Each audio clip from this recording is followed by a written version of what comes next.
For a few more to jump on.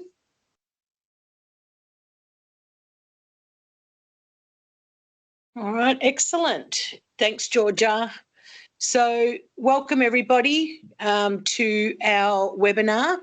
Our webinar today is all about the CFE, our Certified Franchise Executive Program. So very excited to showcase this today, and very excited at the people that we've got to talk to you on today. So today I'll be joined by Greg Nathan from Franchise Relationships Institute, Peter Fiasco from Hip Pocket and Workwear, and Jessica Menia from the FCA, but she's our Education Officer for CFE. So the CFE program we're really proud of here in Australia because it does showcase franchise executives, and that's who we all are and all want to be. I'm showcasing my certificates, unashamedly. I think Greg's got his in the background as well. So I've got two certificates, would you believe? One is that I was presented here in Australia, and then one at the IFA convention in Las Vegas, which I wasn't there for. So it was flown over to me. So it's very exciting. I've got two, and I've got two badges, which you can't see, but I've got one that the IFA gave me and one from here in Australia too. So very, very exciting. But I guess you're all wondering, like, what's the history of this CFE program? Well, the Certified Franchise Executive Program, it began in America, in the US, through the IFA, or the International Franchise Association, which I'm sure you've all heard about. And its education arm at the time was called the Institute of Certified Franchise Executives. The program launched in 1991. And the goal was creating, and I love this, the highest professional standard for franchise executives through structured education, industry experience, and ongoing professional development. And we will hear all of those things from Greg and Pete today. So over time, CFE's become recognised globally as the gold standard accreditation in franchising. So in Australia, it was introduced in partnership with the IFA in 2012. So the FCA saw the opportunity to bring an internationally recognised professional accreditation program here to Australia rather than invent our own, and to help franchisors, franchisees and suppliers strengthen industry standards and leadership capability. So the formal Australian launch, it took place actually in Brisbane at our NFC, our National Franchise Conference, in 2013. It was attended by senior leaders of the IFA from America. And so the partnership between the FCA and the IFA, it was described then as a historic step for international franchising cooperation. Cooperation. I didn't think I could say that word properly. And it sort of reinforced a shared commitment to education, professionalism and best practice across the global franchise community.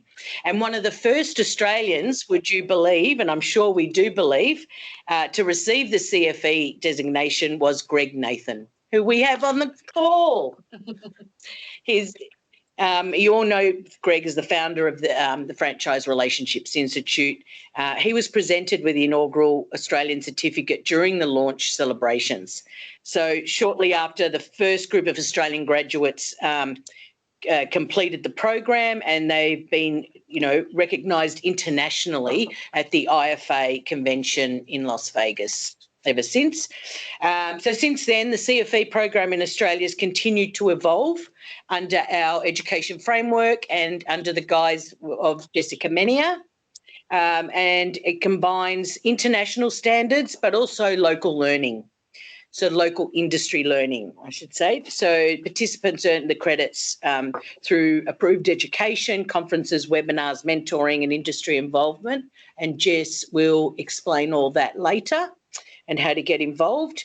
And so the program now supports franchise executives, managers, suppliers and business owners across Australia and New Zealand. So we look after New Zealand as well at this point in time. So I guess without further ado, let's hear from Greg Nathan, and how he got his CFE back then, the benefits that he has from it, and I guess investment, or what we know in the industry is return on investment. So over to you, Greg. Thanks. And look, just a reminder, if you feel comfortable putting your camera on, it's always nicer to talk to people rather than sort of blank boxes. And I'm also going to invite people to type a little bit into the chat feed so we make it a little interactive, because that's also one of the keys to good learning, isn't it? Where you're engaged and involved. Thanks, Lani. Even though I don't know if you're driving or a passenger there, but even Lani's got a camera. You're a passenger, right? Excellent. Well, look, as Helen mentioned, I was the first person in Australia to get the CFE, but to be honest, it was accidental. And it's the first point that I want to make, that I've always been passionate about learning for the intrinsic value of learning.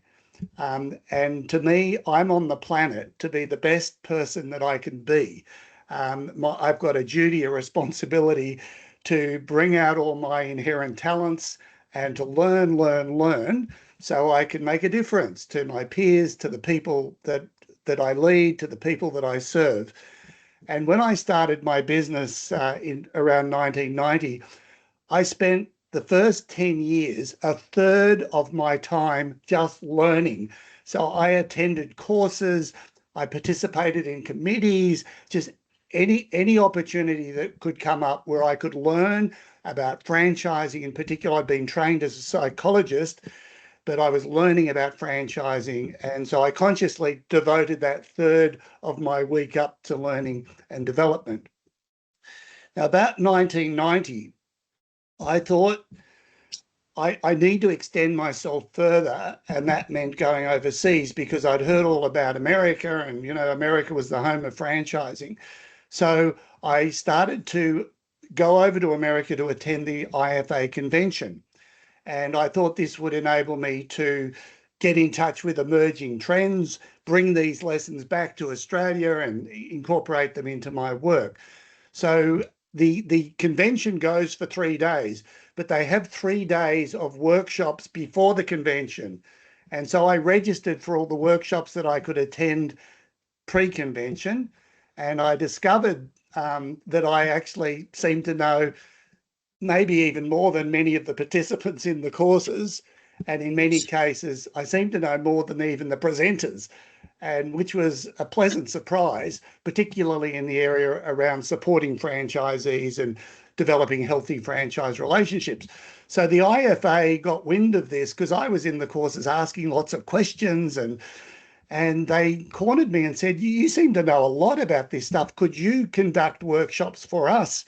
So I started to go over every year, not only to attend all the workshops that I could, but to run the workshops as well. And I was just doing it to contribute and to learn.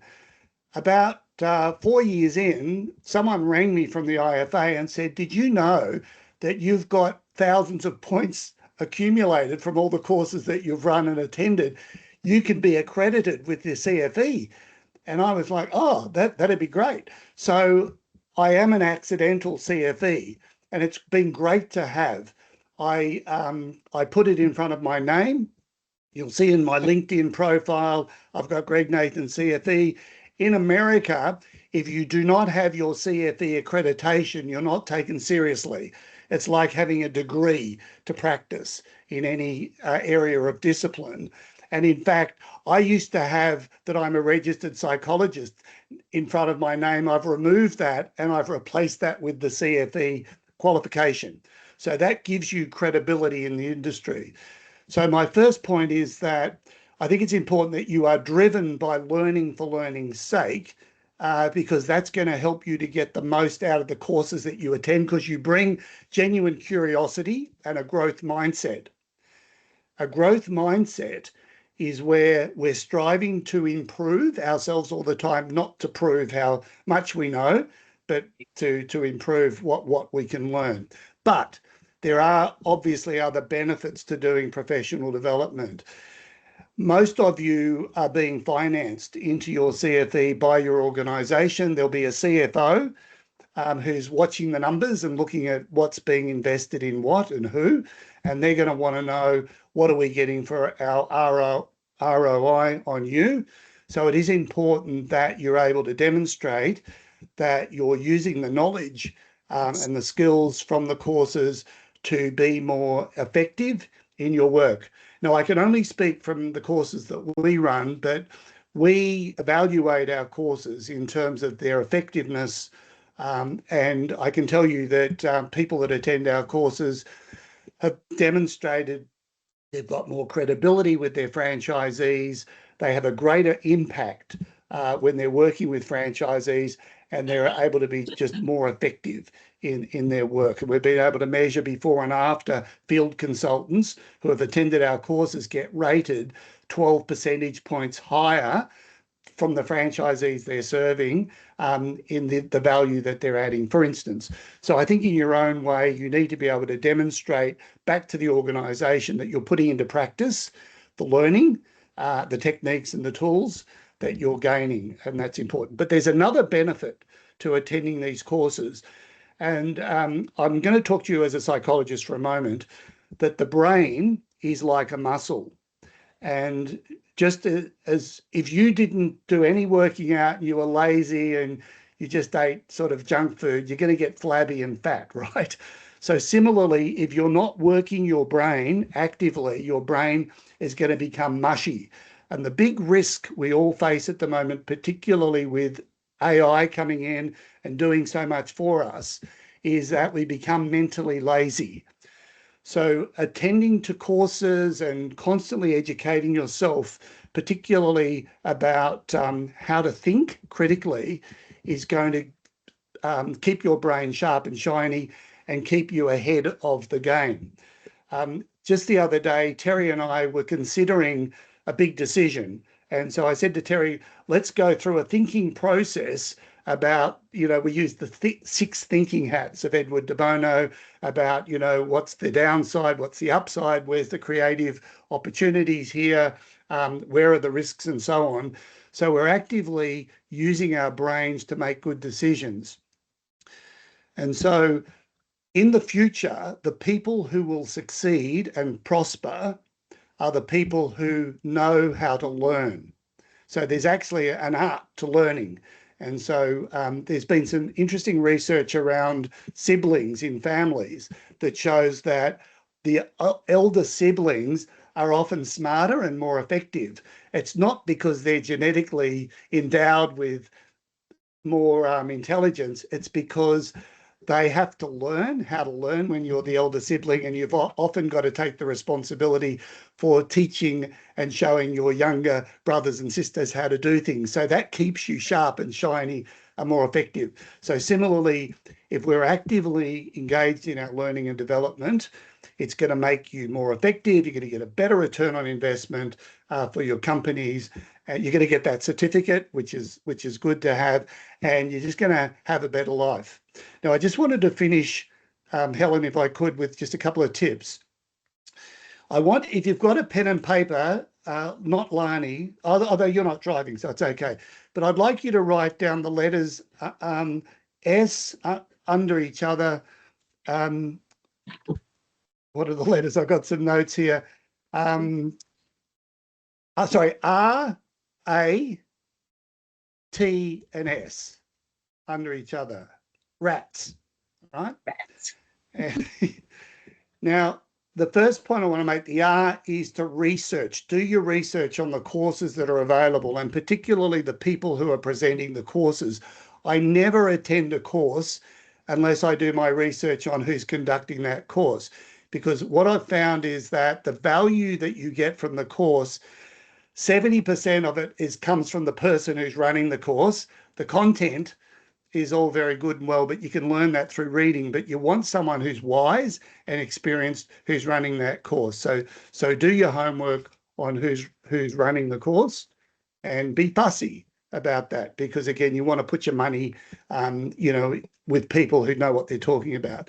The A stands for actively participate. Now, and I'm going to ask you if you could put into the chat feed, please, what are some ways that you could actively participate in a course? What does that look like in practice? So let's see what's coming through the chat feed. Don't be shy. Yep. So Vanessa's got one asking questions. Great, Vanessa. Great. Sharing ideas with other participants. So a good course will often use round tables and small groups. And so when you're in a round table or a small group actively participating, what else? Come on.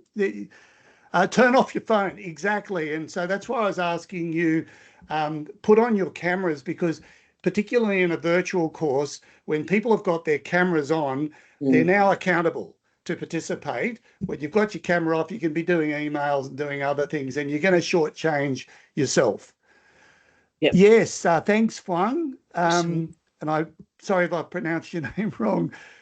Doing some reading prior to the course. Excellent. And again, doing your research prior to the course.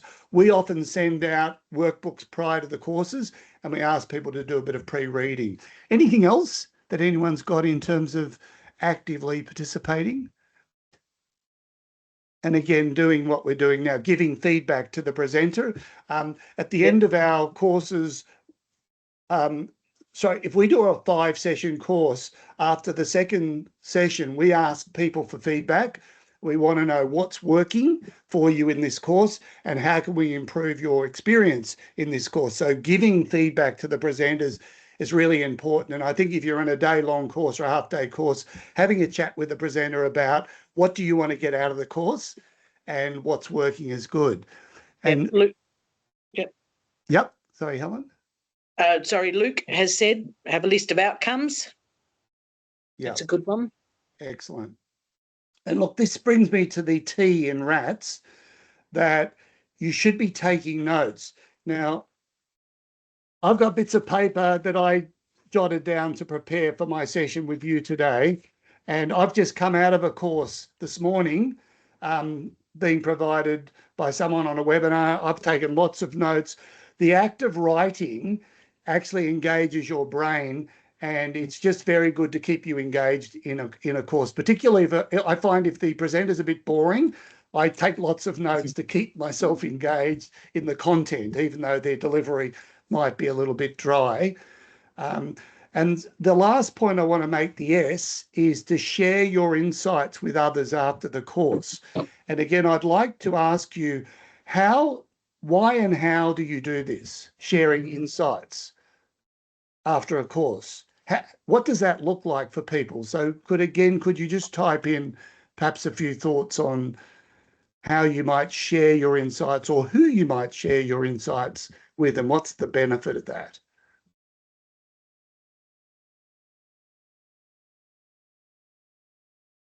So what's coming through there, Helen?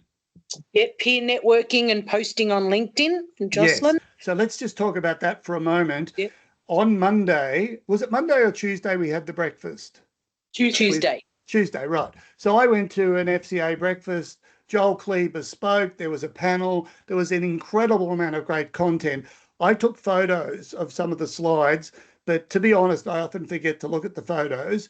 But what I did afterwards was I took a video of Joel and I posted that on LinkedIn with a summary of some of the points that Joel had made. I found that really useful to solidify my learning, but it was also sharing it with others. So that's great, Jocelyn. What else? What other thoughts are coming in? Vanessa said conversations and LinkedIn or social media posts, which is what you just said. Yeah.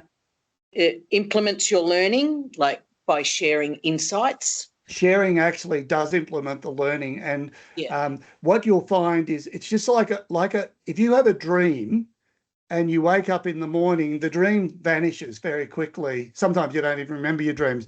But if you talk to someone about your dream, you'll remember it, because talking about something actually strengthens the connections in the brain.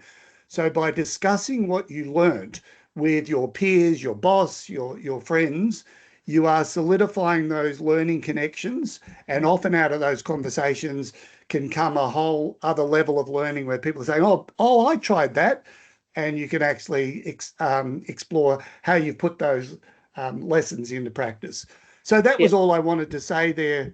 I hope I haven't spoken too much there, Helen, but I just wanted to make the point that learning is inherently good in itself. It makes you a better person. It will give you a better return on your time and your presence as a member of your company. So if you're employed by the company, if you're constantly learning and strengthening your skills, you're going to give back to the company, which is good for return on investment. And I've given you a few tips there on how to make the most of attending courses. Thanks, Helen. That was great, Greg. Yep. So rats to you too. Oh, and by the way, if you reverse rats, it says what? Star. So you can become a star. Yeah. Oh, that's fantastic. That's really good. I just thought of that last night, actually. I was just about to ask, Greg, did you think about that just now as you saw it? Or No, last night before I went to bed, I was thinking about you guys and how I could add value, and I was thinking of what could I say, and I started to jot it down. I thought, rat star. Yeah, oh, damn. I was just so impressed that I thought you came up with it right now. That's awesome. That's fantastic. 14 hours ago. and look, you certainly just brought that to life, Greg, where, you know, the CFE really is more than that certificate and the pins. It's the learning, the education, the learning and the development that comes from it. And the person that really can resonate with that is Peter Fiasco from Hip Pocket Workwear and Safety. He's the CEO there, and Pete wants to talk about why he chose to do it, what it means, I guess, you know, to wear it as a badge of honour to him, and I guess what responsibilities go with being a CFE graduate as well. So over to you, Pete.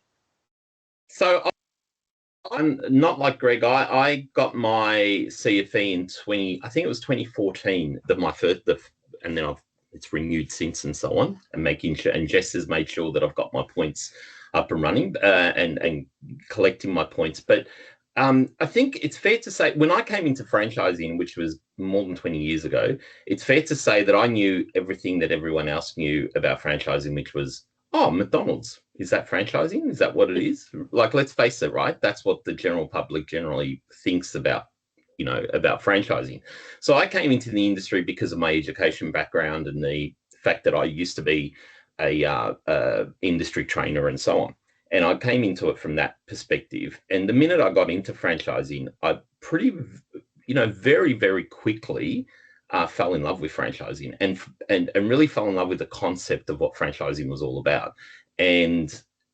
But my knowledge was really, I didn't have a huge amount of knowledge because I just came into it. So I really threw myself in. So I think that, you know, I like to make the point that my career has been defined by learning in so many ways, because it really is about throwing yourself in and really understanding that franchising is, as a sector, is probably not seen in that professional light. That's why I loved the CFE when it came in, because it really put this layer of professionalism on the sector about what, you know, us as professionals who work in the sector, we aspire, because we can go and get a Bachelor of, you know, business and all those sorts of stuff. But let's face it, we've all come across it, individuals that we've worked with or we've been in with, who have got some great business experience, but then they come into franchising, into this sector, and they just don't quite get it. They don't quite fit, right? Because it is so unique in so many ways how this sector operates and what we do. And that's why I loved, and for me, that's when that came up with it. And because I've always had this love of learning anyway, it was just been intrinsic in me my whole life. You know, when the CFE came up in Australia, I went, yes, I really want to do it. Not like Greg, but a little bit like Greg. I actually went to the CFE in I think it was 2014, the one that I went to. And it was 2014, actually. And I did exactly what Greg said. Is I actually went early and did all these courses before. You mean the IFA, Pete? The IFA, sorry. Yeah. IFA, yes. I went to the IFA and did all these courses 3 days before as well. And it was, they were amazing. I agree with Greg. There were some great presenters and not so great presenters. But just to open up your mind that way. And the fact that what was really awesome for me is I got to meet these amazing CEOs from overseas as well, because a lot of them are actually in the room. So it was a really fantastic experience. And I actually accumulated a lot of my points. Although I had a lot of points, I accumulated a huge amount of my points from doing those courses in the US as well. And then by the time I got back, then I finished off the exam. There is a test in it, but I don't know if that's still going. Jess will explain to you the process. But and then ever since then, I've just always been engaged. But the one thing that the CFE, I think the CFE gave me a bit of a signal about credibility and professionalism in the sector, and I think that's an important element. The other thing for me is that it was a little bit of a badge of honor. I do the same thing as Greg mentioned, where I've got it in my LinkedIn profile. I have it there as well, and I don't have it to say, hey, look at me. I have it there because I really want to make sure that badge means something in our sector, because I really believe and love the franchise industry. And to me, the CFE and franchise industry go together in so many ways, because it's not well understood always in the broader business world what franchising is about. It gives you, I think it also gives you a way to cut through the misunderstanding of franchising as well, because because I love when people say, what's CFE? And I love explaining it to them. I love saying, oh, this is what it is, and this is what it means. But I think the other thing is that with that badge of honor, it means an investment of your time. It really does, and it means making sure that you keep your learning going, because the way it works is you can't just get it once and thank you very much, see you later, I'm out, I've got it now. It's really that continuation of learning that comes with the CFE as well, and it really does recognize your body of work as well. So I do call it a badge of honor. But the one thing that I thought about when we were talking about particularly today, was that having the CFE, I will just put this out there, it does come with responsibility. And what I mean by that is it's incumbent on all of us to hold, particularly when we do get the CFE, if we do get it, it's really, really important that the CFE is not that you don't look at it as a finish line. It's in many ways a starting point of your career in so many ways, because it's really about holding yourself and committing to a high standard in franchising. That's what I believe. And, as a CFE, I believe it's important on all of us to uphold what those credentials represent, what it means to be a CFE. And so it's as much as a responsibility as it is a recognition. And the other things is holding up the standards of franchising, because you know what, the reality is in franchising, we come across a lot of people, and I'm going to be honest and say it, there's a lot of people that in franchising that think it's easy. They jump in and they think it's so simple and easy and it's a great way to make a buck and whatever. If you come into anything for just to make money, you're never going to build the real success. The real success always comes from purpose, I believe. And this is the thing that I love about what I do, is I do what I do with purpose and with leadership and I love franchising for that, because franchising has got such a great purpose in its core of what it's all about. And also the other thing with the CFE is which is all about franchising. It's that collaboration with so many people. I mean, I've never been in a sector before where, regardless of who you are, where you work, what brand you're in, what industry you're in, the amount of collaboration and support with each other is just enormous in this industry. And I really, really love that about this industry. And it is part of your learning journey in this industry. And the CFE just brings that to another level for you. So for me, if you're thinking about it, I just think it's almost a no-brainer, quite frankly. You should do it. You should challenge yourself to do it and get through it, because I think it's one of those things. As the CEO, Peter, yeah. Would you, like if someone came to you and said, are you going to invest the money? Are you going to put your money where your mouth is? I already have. Oh, yes. Yeah, I already have. The guys will tell you that one of my team members has already completed hers. But the thing is this, though, as a CEO, I'm not going to go to my team member and say, I want you to complete the CFE. I'm not going to do that. I refuse to do that, because it's no point me as a CEO telling them they want to do that. I want to see it come from them. And if they come to me with it, I'll be the first one to go, absolutely, we're covering the cost of that because I want you to do it. There's absolutely no doubt about that. But it's got to come from them, because that's the point. I suppose it goes back to what I was talking about. It's got to come from inside yourself. You can't expect someone else to lift you up on that. You've got to do it for you. You've got to do it for the right purpose. Because if you're doing it because your boss tells you, that is the wrong reason to do it. You do it because it's the right thing for you. And if you do love this industry and you want to uphold this industry and you want to take the responsibility of being a leader in this industry, absolutely go ahead and do it. Yeah. Well said. Well said. Great points, Pete. Thank you very much for that. So, yeah, that's a lot of learning. A few people put in some comments. Lani said she loved the expectation of learning that the CFE requires, ensures we continue to stay, fresh in our industry. Absolutely. From Greg, are you green and growing or ripe and rotting? Ray Kroc said that. Interesting. And yes, the point of people need to want to do it is important. And I guess even, yes, of course, I'm at the FCA, but when I presented it to Jay, our CEO, it was in my performance review and I asked to complete it because I felt that I had, all the experience was already there. Obviously, I'm doing lots of learnings and going to lots of courses. For me, it was something that I really wanted to do. It wasn't something that's just a token certificate. So all good information. So now over to Jess, our education officer. Oh, sorry, Greg, did you? Well, I think we were going to just check, were there any questions that anyone had at this point? Oh, yes. Or any comments anyone had.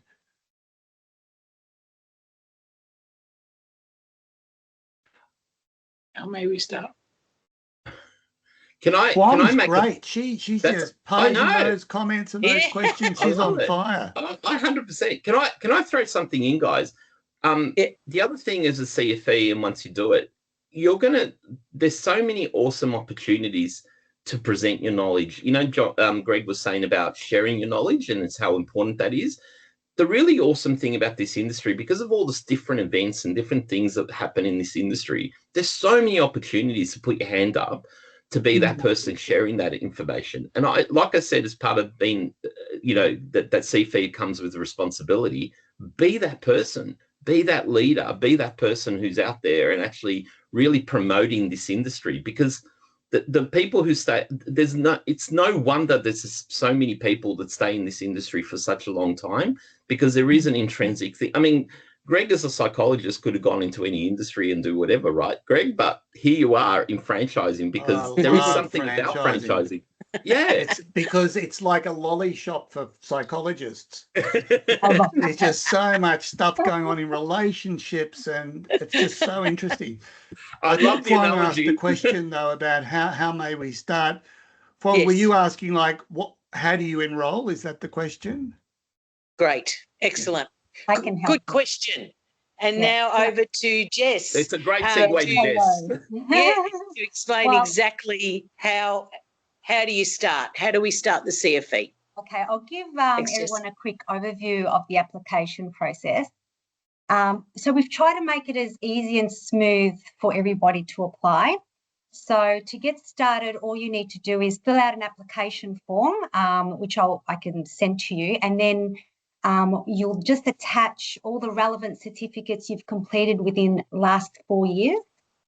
Once we've received your application, it will go through our assessment process. Once your application is approved, you'll receive a confirmation emails inviting you to commence your program. In the confirmation email, you'll also receive your CFE tally, which shows how many points you'll need to complete throughout the CFE program. That's education, participation, and it will show your experience. You'll also be able to choose from any of the training providers listed on our site, this allowing you to focus on areas you feel you need to learn and develop in most. The best thing about the program is that you have the flexibility to tailor your learning journey to suit your professional development goals. So with all the providers we have on our site, you can go through there, have a look at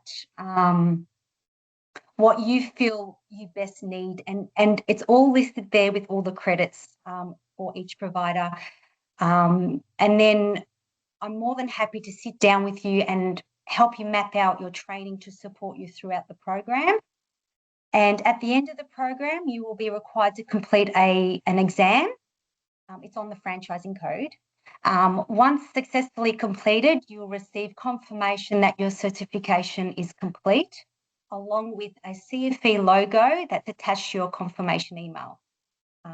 You will also have the opportunity to graduate at the NFC event and stand amongst other CFE graduates and receive your certificate.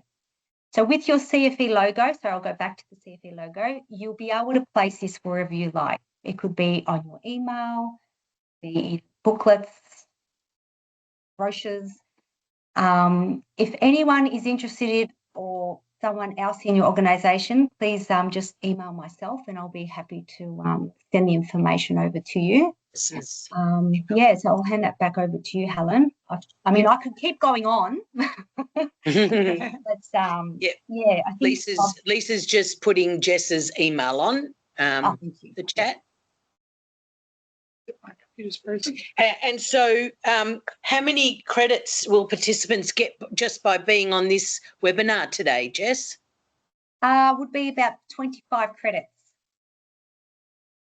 Okay, well, good. There you go. That's a bonus. I didn't know that. Yeah, so you've already got it. What about those that have just got their AI taking notes? Do they get credits? No. Good. No, it's got to be. I agree. Well, I think that's a really great point, Greg. It's a great question, Greg. That Jess, how many points overall does someone have to accumulate to get to hit the CFE milestone? Yeah, okay, so it's 3,500 credits. So 500 is experience, 500 is participation, and 2,500 is education. If you don't have the 500 in experience, what we tend to do is if you've only worked, 1 year in franchising, what we do is we transfer those credits onto education. So you'll just have to do more education. Now, after the 3 years, you do have to come back and recertify. So we notify you. We'll send you an email saying, look, it's time to recertify. And the credits are different when you do recertify. It's 1,200 credits. And that's 300 in experience, 500 in participation, and 400 in education. I don't expect you all to remember that, but I'm more than happy. And how much does it cost to join? Yes, it's for members, it is, sorry, I'm getting it now for you, $675. And that registers you on the program, and then you've got to register for the various courses. Yes. As they come up. Some things are free, like this is free, but some things are paid. Yeah. Some are free, some you pay for. It depends on what you like. Yeah. The reality is that the biggest cost is really time, guys. And I know the time is precious, but you've got to dedicate the time to your education, to your improvement, to yourself, in doing this. That's the point. Right. And I can only vouch for Jess. Jess really, like when I had to do the reaccreditation, Jess and I caught up and we just mapped out the past 3 years, and we basically were there. But she was able to make sure she helped me along with it. Yeah. More than Jess, happy. can I ask about the exam? Is the exam, do you have to be in somewhere for the exam, or is it online, or? Yeah, I'll send you a link, Terry. I'll send you a link. And yeah, it's like an open book exam. Okay. Yeah. So, which is all good. And then once you've completed the exam, you just let me know, and I will just check up on that and send you all the other relevant information. Okay. There's also one other thing I forgot to mention is that once participants finish any training, I do have to be notified, sent a certificate, just so then I can update the CFE tally and send it back to you, so you know where you're at in your program. Yeah. Proof of finish and completion. Some courses do have exams at the end of them as well. So, showing whether you passed that course, absolutely. The other thing is with the courses, they don't have to be just about yourself. If you're in a position, like Peter as being a CEO, there may be a course that Greg is doing that would benefit, for example, the field manager course I know Greg does very well. If all of your performance managers, your franchise managers, everyone that's out on the field, if you've got a team of 4 or 5 of them, then they can do a group training. So it's not just about you trying to find all these courses to do on your own. You can involve your team in those, and that would, regardless of whether they want to do CFE or not, it will help you get your points, but also help your team in education and learning as well, which I think is even more important, getting your team up to speed. Yeah. So does anyone have any other questions about getting started? Is there a list of courses somewhere that people could check out and say, I'd be interested in this or that? Or yeah, what I do is I do send over a pathways document, which does list all the providers and their training, and also beside there it has each credits. And I also send over a link to the education page where they just select each provider, and they can also go on and have a look at all the information on the training. Yep. So it's on our website under education and course providers. Yes. Now, just a question. Because I'm sure there's participants who've done courses that are outside of the group that you've got there. So I'll give you an example. Like I know and many people probably have done the Dale Carnegie course. Now, might not be directly related into franchising, but do they come to you with that and say, hey, can this be considered as experience or whatever as part of like, give you some kind of credibility into the CFE as well? Look, they can, and people have. I do just say, look, attach it to the application form, and then I have a look on our CFE calculator to see if it's in the guidelines and see what credits I can provide them. Good. Yeah. Yeah. And of course, there's different levels of credits as well. There's virtual credits. There is what Pete just said then, franchising specific or not franchising specific, but it's a leadership course. And there is also the face-to-face component, which always commands more credits than others, because that is the more powerful learning platforms. That's right. Sorry, any other questions? These are good. Excellent. We can have an early lunch. Yes, we can. I didn't see anybody eating while we were talking today. But so what I wanted to finish with was, again, with the CFE, I think it's like being part of an extra family. Franchising is a family, and CFE becomes, an extension of that family. So, if that interests you, then certainly reach out to Jess, because you can get all the information. But at any time, I'm sure Pete would put his hand up, and Greg as well, to say, call them. You don't want to join my family. We're dysfunctional. I'd rather call it a business family, because wasn't it, Greg? one of your business families, because there's a lot of different families, isn't that right, Greg? Yeah. Very good. Very good. Very well done. Now, we have a really big event coming up that will command how many credits, Jess? 210. 210 credits for the Franchise Industry Awards. But it's not just for the gala event. We're talking the forum, which is So you get before paid and for going well, and getting drunk, do you? No, in credits. you I get- get credits. yeah. The more you drink, the less credits you get. I think the forum's probably more important from our context, though, is Correct, it? Yeah, correct. during the day. Absolutely. 210 for the forum, and for the a night, the gala, the awards night's 40 credits. 40, yeah, that's Oh. more like it. Participation, for participation. Yeah, yeah. Okay, fair call. So it does get credits. It is on June the 17th in Brisbane at the Brisbane Convention Centre. And this is, so like the forum is the education piece. We've got some amazing panels that are talking, and a lot of really good people on the panels that will be sharing their experiences and talking about the challenges we have now.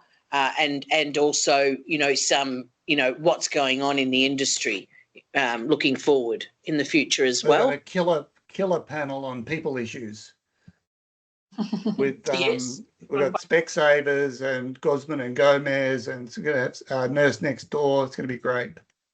Excellent. And that's hosted by Greg Nathan. That's not what's making it great. It's the panelists. Yeah. Yes, of course. So if you haven't got tickets, get tickets. It's like I said, it's not about just the celebration of franchising, just the gala, but it's that forum, just being in the room and learning and listening and hearing what everybody's got to say is quite powerful. And then at the end, yes, we will have a drink at the after party. And celebrating all things, of why franchising is successful, and all the people that have won awards as well. They'll be showcasing their awards. All right. So from me, Greg, Pete, Lisa, Jess, and Georgia, who's online, thank you very much for attending. Thank you for participating as well and writing in the chat. We love interaction. And the next session that is coming up is on the Wednesday, the 3rd of June, which I think is next Wednesday. This is a super important one because it's the last minute preparations for Payday Super. So if you're not up to speed, or you've got questions, or you want to ask more, our Platinum Partners Rest Super will be online to answer anything and to talk about what last minute options are available to people. So looking forward to seeing you then. Thank you very much, everybody. Appreciate your time. Thank you, everyone. Happy Friday. Yes. Friday.